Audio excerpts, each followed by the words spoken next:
Hello दोस्तों, कैसे हैं आप सभी लोग। आशा है सभी अच्छे होंगे। एक बार फिर से स्वागत है मेरे यूट्यूब चैनल पे। दोस्तों, ये बीपीएससी टीचर एग्ज़ाम को लेके हम लोगों का दूसरा वीडियो है। इससे पहले पृथ्वी की आंतरिक संरचना के नाम से वीडियो बन गई है, तो वो चीज़ें ज़रूर देख लें।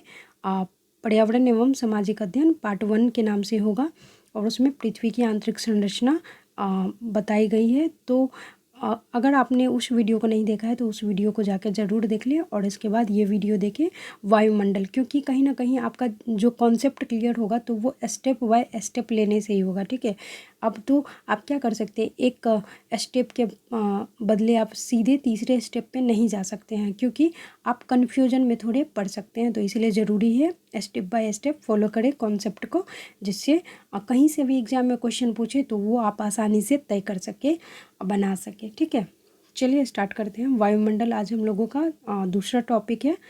हालांकि ये चैप्टर भी हम लोगों ने कहीं ना कहीं पढ़ा है, लेकिन कुछ चीज़ें होती हैं विस्मरण हो जाता है, लेकिन चलिए कोई बात नहीं, रिकॉल हो जाएगा।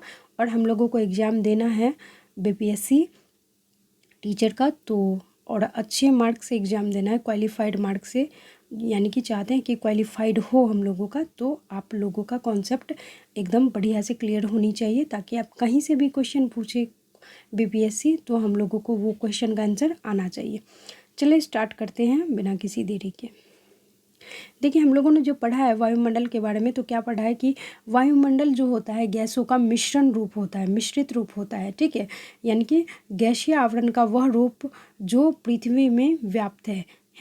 ठीक है, पृथ्वी में व्याप्त गैसीय आवरण को ही वायुमंडल कहते हैं, एटमॉस्फेयर कहते हैं। ये हम लोगों ने शुरू से पढ़ा है, तो ये चीज़ें कहीं ना कहीं ध्यान में होगा। और वायुमंडल के निर्माण में सिर्फ गैसों का ही महत्व नहीं होता है, इसके साथ साथ गैसों के साथ साथ जलवाष्प, धूलकण आदि सब चीज़ें मिलके ही वायुमंडल का निर्माण करती है। ठीक है, ये आपको ध्यान में रखना है। अगला देखिए, थोड़ा सा कॉन्सेप्ट और क्लियर हो जाएगा। पृथ्वी के चारों ओर व्याप्त गैसों का विशाल आवरण, जिसको कहते हैं गेंट कवर ऑफ गैसेज, जो पृथ्वी का अंग है और उसे चारों तरफ से घेरे हुए है, तो वायुमंडल कहलाता है। ये थोड़ा सा जो परिभाषा हो गया, ये क्या हुआ, किताबी भाषा में हो गया। आप लोग सरल भाषा में ये जानिए कि गैसों का वह विशाल आवरण जो हमारे पृथ्वी को घेरे हुए है, तो वो वायुमंडल है। ठीक है, ये आपको याद रखना है दिमाग में।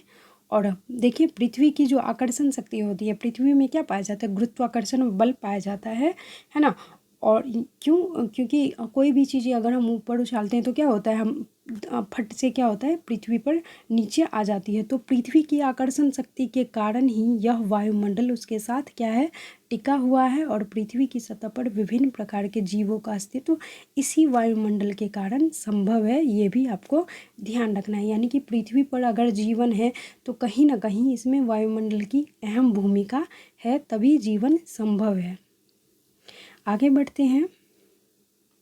आपसे देखिए, ये प्रश्न बहुत ज़्यादा पूछने को मिलता है, किसी भी एग्ज़ाम में देखिए तो ये प्रश्न आए ही हैं। पूछ देता है, सीधे सीधे आपसे पूछ दिया जाएगा कि वायुमंडल में, ठीक है चलो हम मान लिया कि वायुमंडल में वायुमंडल जो होता है गैसों का आवरण होता है, लेकिन आप ये बताओ कि नाइट्रोजन की इसमें मात्रा कितनी होती है। तो नाइट्रोजन की मात्रा होती है 78%। ये आपको ध्यान में रखना है, कितनी होती है, 78%। और ऑक्सीजन की मात्रा पूछे तो कितनी होती है, 21%, 21%। ठीक है, और कार्बन डाइऑक्साइड CO2 की मात्रा पूछे तो कितनी है, 0.93%। ठीक है, 0.93%। और आर्गन की 0.03%। और इसके साथ साथ इसमें देखिए, ये गैसें मुख्य रूप से हैं, नाइट्रोजन हो गया, ऑक्सीजन हो गया, CO2 हो गया, आर्गन हो गया। तो ये चीज़ें मुख्य रूप से पाई जाती हैं। और इसके साथ साथ हाइड्रोजन, हीलियम, ओजोन, नियोन आदि गैसें भी रहती है। और साथ ही साथ जलवाष्प की मात्रा भी 3 से 5% तक रहती है वायुमंडल में, तभी वायुमंडल का क्या होता है, निर्माण होता है। ये आपको ध्यान रखना है। बढ़ते हैं आगे, जहाँ से प्रश्न पूछे जाते हैं इन चीज़ों को ध्यान में रखना है। देखिए प्रश्न सबसे ज़्यादा यहीं से पूछे जाते हैं। पृथ्वी की जो संरचना होती है, पृथ्वी की संरचना ही, पृथ्वी में जो वायुमंडल की संरचना होती है, तो संरचना से प्रश्न बनते हैं, उसके भागों से प्रश्न बनते हैं। देखिए जानते हैं कहाँ से प्रश्न आते हैं। तो जो हमारी पृथ्वी है, पृथ्वी के वायुमंडल को पृथ्वी के सतह से लेकर उसके ऊपरी स्तर तक कितने भागों में बांटा गया है? सबसे पहला प्रश्न तो यही है। पृथ्वी जो हमारा वायुमंडल है कितने भागों में विभाजित है? तो 5 भागों में विभाजित है, ये आपको ध्यान रखना है, ठीक है। आइए जानते हैं कौन कौन से भाग हैं। तो सबसे पहला भाग आप लोगों ने पढ़ा होगा क्षोभ मंडल, है ना। सबसे पहला भाग क्षोभ मंडल है, फिर समताप मंडल है, फिर मध्य मंडल है और आयन मंडल चौथे नंबर पे आता है। आयन मंडल को ही ताप मंडल कहते हैं। यहाँ पे आप ताप मंडल भी लिख सकते हैं, क्योंकि आयन मंडल और ताप मंडल एक ही होता है। और फिर अंत में जो होता है बहिर्मंडल होता है, या बाह्य मंडल भी इसको कहते हैं। थोड़ा सा डिटेल में जानेंगे जहाँ से प्रश्न आपके पूछे जाते हैं, ठीक है। आइए क्षोभ मंडल के बारे में जानते हैं। क्षोभ मंडल क्या होता है? इसका देखिए अंग्रेजी नाम बिल्कुल याद रखिएगा, क्योंकि सीधे आपको अगर क्षोभ मंडल ना मिले तो आपको ट्रोपोस्फेयर मिल जाता है देखने को, ठीक है। तो क्षोभ मंडल ध्यान रखना है, और साथ ही साथ ये भी नाम ध्यान रखना है। क्या नाम है? ट्रोपोस्फेयर, ठीक है। देखिए यह वायुमंडल की सबसे निचली परत है। यह वायुमंडल की क्या है? सबसे निचली परत है। और इसकी जो ऊंचाई होती है ध्रुव से 8 किलोमीटर और भूमध्य रेखा से 16 या 18 किलोमीटर होती है। ये आपको ध्यान रखना है। इसमें आपको ध्यान जो देना है, देखिए ध्यान देने की बात यह है कि इसकी ऊंचाई पूछ ली जाती है क्षोभ मंडल की।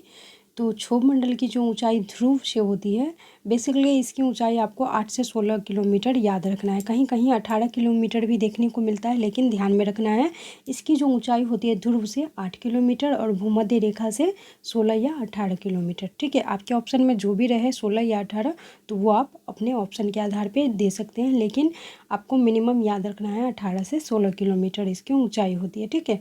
और जो सबसे ज़्यादा ज़रूरी इम्पोर्टेंट जिसको कहते हैं, ये आपको ध्यान में रखना है कि सभी मौसमी घटनाएं, यानी कि जो भी मौसमी घटनाएं होती हैं, जैसे तूफान आया, बारिश हुआ, तो ये सभी जो भी घटनाएं होती हैं ये कहाँ होती हैं? मौसमी संबंधी घटनाएं तो इसी मंडल में होती है, क्षोभ मंडल में होती है।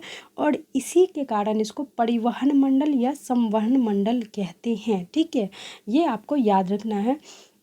आपसे प्रश्न पूछ दिया जाएगा कि परिवहन मंडल, क्षोभ मंडल को परिवहन मंडल कहते हैं, कारण क्या है या क्यों कहते हैं? तो क्योंकि इसमें मौसम संबंधी जो भी घटनाएं होती हैं इसी में घटित होती है, ठीक है।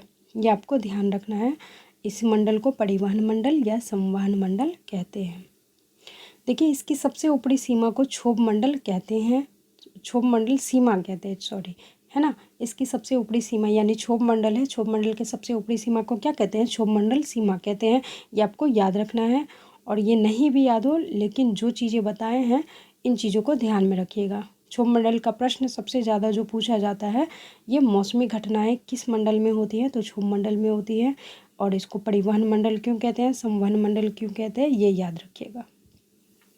अगले मंडल की बात करें, जो अगला भाग है हम लोगों का समताप मंडल, बहुत ही महत्वपूर्ण, MBBI।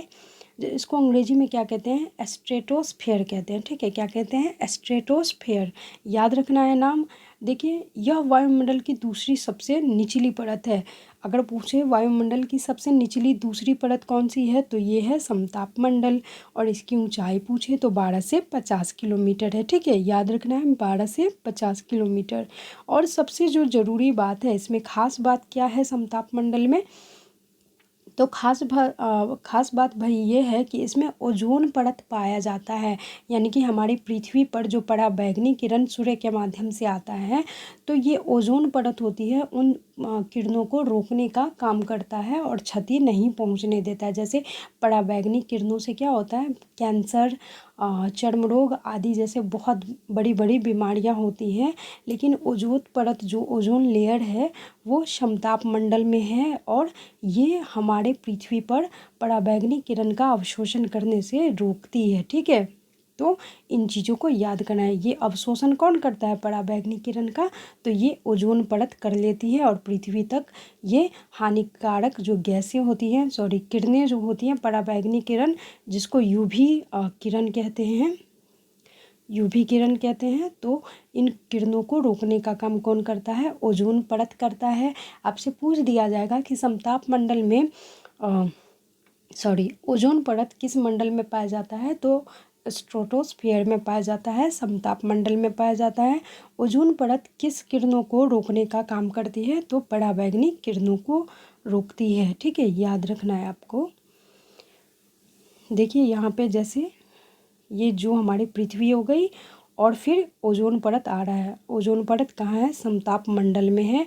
और ये जो सूर्य की किरणों से क्या, UVB और UVA किरणें जो भी आ रही हैं, हानिकारक किरणें हैं, वो पृथ्वी तक अवशोषित ना हो पाए, पृथ्वी तक ना आ पाए, तो इसको संरक्षित करने का काम कौन करता है, ओजोन परत करता है। ठीक है, ये आपको ध्यान में रखना है। आगे बढ़ते हैं। और बहुत ज़्यादा ज़रूरी, ये देखिए वायुमंडल की उड़ान के लिए यह महत्वपूर्ण है, सबसे महत्वपूर्ण है उड़ान के लिए। जो हम लोग हेलीकॉप्टर एरोप्लेन का यूज करते हैं, तो वो कहाँ चलती हैं, समताप मंडल में ही चलती है। तो यहाँ से भी प्रश्न भर भर के आते हैं कि वायुमंडल में उड़ान के लिए, वायुमंडल की उड़ान के लिए यहाँ पे यानी कि जो भी हेलीकॉप्टर वगैरह है ना, तो उड़ान के लिए, उड़ान भरने के लिए कौन सा मंडल सबसे महत्वपूर्ण है, तो वो है समताप मंडल। ठीक है, आपको समताप मंडल में दो चीज़ें याद रखनी है। एक तो वायु उड़ाने के लिए कौन सी सबसे महत्वपूर्ण मंडल है, तो वो समताप मंडल है। और ओजोन परत कहाँ पाया जाता है, तो वो भी समताप मंडल में पाया जाता है, आपको याद रखना है। ठीक है, बढ़ते हैं। मध्यमंडल, जिसको क्या कहते हैं, मेसोस्फीयर कहते हैं। देखिए नाम से ही स्पष्ट है, मध्यमंडल, मेसोस्फीयर। यह जो होता है वायुमंडल की तीसरी सबसे निचली परत होती है और समताप मंडल के ठीक ऊपर स्थित होता है ना। और ये अंतरिक्ष से पृथ्वी के वायुमंडल में प्रवेश, तो ये अंतरिक्ष से पृथ्वी के वायुमंडल में प्रवेश करने पर जो उल्का पिंड गिरता है, तो वो कहाँ गिरता है, मध्यमंडल में आकर गिरता है। ये आपको ध्यान रखना है, ये एक प्रश्न आया हुआ है। उल्का पिंड जो होता है, जो हम लोग बेसिकली क्या कहते हैं कि तारा गिर रहा है, तारा वो नहीं टूटता, तारा वो नहीं रहता है, वो उल्का पिंड रहता है। और क्या होता है, वायुमंडल में वायु के घर्षण के टकराव के कारण उसमें आग लग जाता है, ये उल्का पिंड होता है। ठीक है, और ये आपको याद रखना है, ये कहाँ से, कौन से मंडल में गिरता है, तो ये मध्यमंडल का घटना होता है, आपको ध्यान रखना है। देखिए ये मध्यमंडल है और इसमें ऐसी ही आपको दिखती रहेंगी, लेकिन आप लोगों को तारे की अनुभूति होती है, वो तारा नहीं होता, वो छोटा सा टुकड़ा होता है पत्थर का, मतलब तारे का, जो तारे घर्षण या टकराव के कारण कभी छोटे छोटे जो टुकड़ों में बट जाते हैं, तो वही होता है। वो मध्यमंडल में जैसे ही आता है, तो वायुमंडल में वायु के टकराव के कारण ये हो जाता है, उसमें आग उत्पन्न हो जाती है। ठीक है, आपको याद रखना है कि मध्यमंडल में कौन से मंडल में उल्कापिंड की घटनाएं होती हैं, तो वो मध्यमंडल में होता है। ठीक है, और क्यों आग लग जाती है उल्कापिंड में, तो ये भी आपको याद रखना है, वायु घर्षण के कारण। ध्यान दीजिएगा थोड़ा सा। अगला देखिए, सबसे जो महत्वपूर्ण है, हालांकि सभी पांचों महत्वपूर्ण है, लेकिन ये भी महत्वपूर्ण है, तापमंडल जिसको कहते हैं। तो तापमंडल में एक आयन मंडल भी आता है, तापमंडल या आयन मंडल आए तो कंफ्यूज बिल्कुल नहीं होना है, इसके नाम से भी स्पष्ट है, थर्मोस्फेयर। ठीक है, क्या नाम है, थर्मोस्फेयर।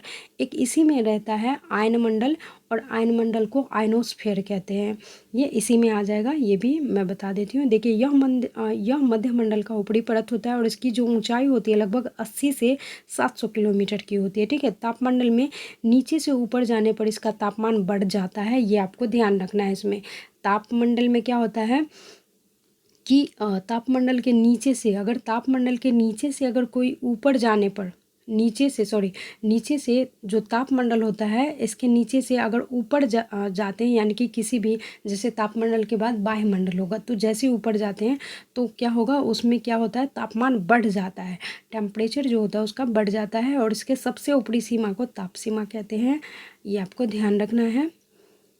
और जो ज़रूरी बात है इसमें, तापमंडल की निचली परत पर 80 से 550 किलोमीटर के दायरे में एक मंडल पाया जाता है जिसको आयन मंडल कहते हैं या आयनोस्फीयर कहते हैं। ये आपको ध्यान रखना है। ये प्रश्न आया है कि आयन मंडल किस मंडल में पाया जाता है। हालांकि आपका जो चौथे नंबर का है तो सीधे आप आयन मंडल भी पढ़ सकते हैं, लेकिन मैंने इसको इंक्लूड कर दिया क्योंकि अगर मान लीजिए प्रश्न घुमा के पूछता है तो फिर दिक्कत हो जाएगी। तो इसलिए सभी कॉन्सेप्ट क्लियर होना ज़रूरी है। तो ये आप याद रखिएगा, तापमंडल में ही आयन मंडल आता है और इसकी जो ऊंचाई होती है ये 80 से 550 किलोमीटर होती है। ठीक है, आयन मंडल के बारे में और थोड़ा सा जान लेते हैं। देखिए, आयन मंडल सूर्य के विकिरण के द्वारा आयनीकृत हो जाता है और यहाँ जलवाष्प या बादल नहीं होते। आयनीकृत मतलब यहाँ पे जो चुंबकीय विकर्षण होता है, जैसे मैग्नीफिकेशन जिसको कहते हैं, मैग्निफिकेंट जिसको कहते हैं, तो ये यहीं पे होता है और जिसके कारण हम लोग क्या करते हैं, जैसे मान लीजिए टीवी देखते हैं, मोबाइल चलाते हैं, तो ये कहीं ना कहीं यही इसी मंडल की देन है कि हम लोग कहीं भी कोई भी शो होता है तो टीवी के माध्यम से देखते हैं, जैसे दूरदर्शन हो गया, रेडियो हो गया, तो ये चीज़ें जो यूज करते हैं तो ये कहाँ से होता है, आयन मंडल की ये देन है। यानी आयन मंडल में क्या होता है, सूर्य के विकिरण जो होते हैं आयनीकृत हो जाते हैं, है ना। और यहाँ जलवाष्प या बादल तो बिल्कुल नहीं होते, जिसके कारण क्या होता है, यहाँ पे रेडियो तरंग परावर्तित होकर हमारे पृथ्वी की ओर लौट जाते हैं, है ना। और जिसके कारण हम लोग टीवी और रेडियो वगैरह जो भी है तो वो चीज़ें यूज कर सकते हैं। तो आपको ये याद रखना है। ये भी प्रश्न पूछा गया है कि रेडियो तरंगें परावर्तित होकर पृथ्वी की ओर लौटती है तो वो किस मंडल में होता है ये घटना, तो ये आयन मंडल में होता है, आयनोस्फीयर में होता है। और आयन मंडल किस मंडल में है, तो ये तापमंडल के अंतर्गत आता है।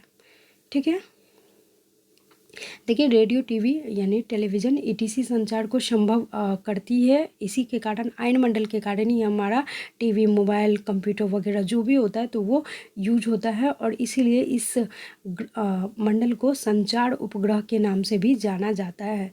ठीक है, संचार उपग्रह के नाम से जाना जाता है, ये आपको याद रखना है। कौन से संचार उपग्रह के नाम से जाना जाता है, तो आयन मंडल। ठीक है, आगे चलते हैं। सबसे अंतिम में है वायुमंडल। वायुमंडल को क्या कहते हैं, एक्सोस्फेयर। वायुमंडल को या बहिर्मंडल को कहते हैं एक्सोस्फेयर। यह तापमंडल के ऊपर का परत होता है जिसकी ऊंचाई लगभग 700 से 1000 किलोमीटर होती है और यह वायुमंडल की सबसे बाहरी परत होती है। इसमें कुछ खास चीज़ें हैं नहीं और इस मंडल में हाइड्रोजन, नाइट्रोजन और हीलियम गैस मुख्य रूप से पाए जाते हैं। और इसमें जो एक चीज़ इसमें मैं ऐड करना चाहूँगी, जो उपग्रह होते हैं, जैसे आर्टिफिशियल उपग्रह वगैरह होते हैं, तो वैज्ञानिक जो होते हैं यही छोड़ते हैं। ठीक है, वैज्ञानिक उपग्रह अपना सैटेलाइट जो होते हैं यही भेजते हैं आर्टिफिशियल कहाँ पे, वायुमंडल में। ठीक है, तो उपग्रह संबंधित जो भी घटनाएं होती हैं तो ये वायुमंडल में होती है, वायुमंडल में भेजा जाता है वैज्ञानिकों के द्वारा। तो दोस्तों, यही था हम लोगों का आज का वायुमंडल का चैप्टर। हालांकि आई होप सभी समझ गए होंगे। अगर किसी को दिक्कत हो तो प्लीज़ कमेंट करके ज़रूर बताएं, अगर किसी को दिक्कत हो तो। और जो भी आपका प्रश्न था मैंने कमेंट के माध्यम से बिल्कुल दे दिया है। और चलिए, जल्दी ही मिलते हैं अगले वीडियो में। तैयारी जम के कीजिए ताकि सिलेक्शन हो पाए। ठीक है, चलिए, बहुत बहुत धन्यवाद आप लोगों का।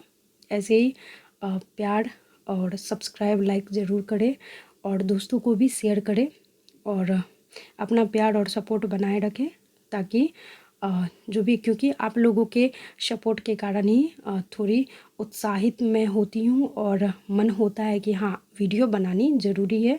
तो थोड़ा सा प्यार और सपोर्ट बनाए रखिएगा और दोस्तों में भी शेयर कीजिएगा, जो भी तैयारी कर रहे हैं, हो सकता है उसकी भी हेल्प हो सके। तो चलिए, मिलते हैं बहुत जल्द अगले वीडियो में। तब तक के लिए धन्यवाद। वंदे मातरम। जय हिंद, जय भारत।